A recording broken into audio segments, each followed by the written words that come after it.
We are going to be reading Chapter 7 of Fairy School Dropout by Meredith Badger, where not all fairies like being fairies. Chapter 7. There is a chapter in the Fairy Code about what to do if a human catches you in their house, and this is what it says. 1. Don't get caught. This is such an important rule that it takes up an entire page all of its own. On the next page, it goes on to say, 2. Never enter human houses unless you are there on official fairy business. And 3. Never perform your magic for human neighbors. And lastly, 4. Never ever let a human see your wings. These rules are so important that they appear everywhere in fairy schools.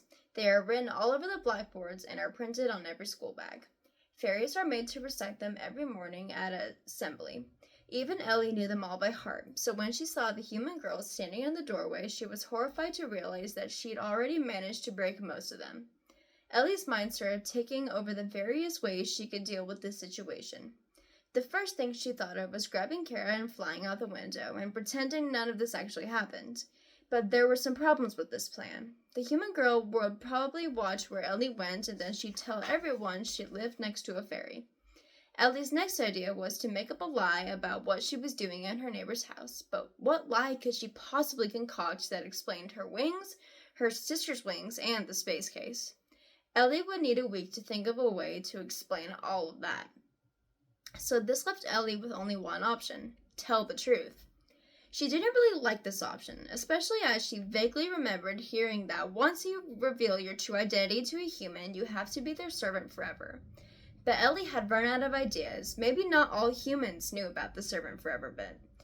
Ellie looked at the girl and smiled nervously. "I guess you're wondering what I'm doing here," she said. The girl didn't smile back. "That would be nice," she replied. Ellie took a deep breath. The quicker she got this over with, the better. "I'm a fairy," she said in a rush. Then she waited for the girl to start squealing and jumping around with excitement. But the girl stayed exactly where she was. Ellie was puzzled. Perhaps she hadn't heard her. "I'm a fairy," she repeated loudly, waving her wand in the air. "And my sister is a fairy too. She accidentally flew over here in a suitcase, and I flew in after her." Ellie looked at the girl. Surely she heard all that. The girl looked at her thoughtfully. "Are you going to fly back through my window when you leave?" she said eventually. "Probably," said Ellie cautiously. It seemed like a weird question. Maybe the girl was waiting for all of her little human friends to come out so they could squeeze her to death together. The girl went over to the window and opened it as wide as she could, then faced Ellie. "Okay," she said, pointing at the window. "Let's see you do it."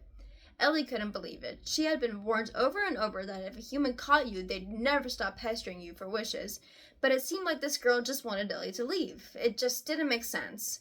Then something dawned on Ellie. "You don't believe I'm a fairy, do you?" she said to the girl. The girl shrugged. "I'll believe you when you fly out that window." "Fine," thought Ellie, "if that's what I have to do." She stood on the edge of the bed and leapt into the air, arms outstretched. This should set things straight pretty quickly. Ellie rose up into the air and promptly fell to the floor. Ellie remembered the zucchini cookies she had eaten. If you fly too soon after eating, you sometimes get a cramp. The human girl was grinning. "Don't laugh," Ellie said crossly. "I really can fly." "Sure you can," said the girl, "and I bet your little sister can too." "Of course she can't," said Ellie haughtily. "She's way too young, but I can usually. I've just got a cramp." "Look," said the human girl. "I've got stuff to do. I'm really not interested in playing your dumb little make-believe game. There are plenty of other girls around here who love fairies. Go pester them instead."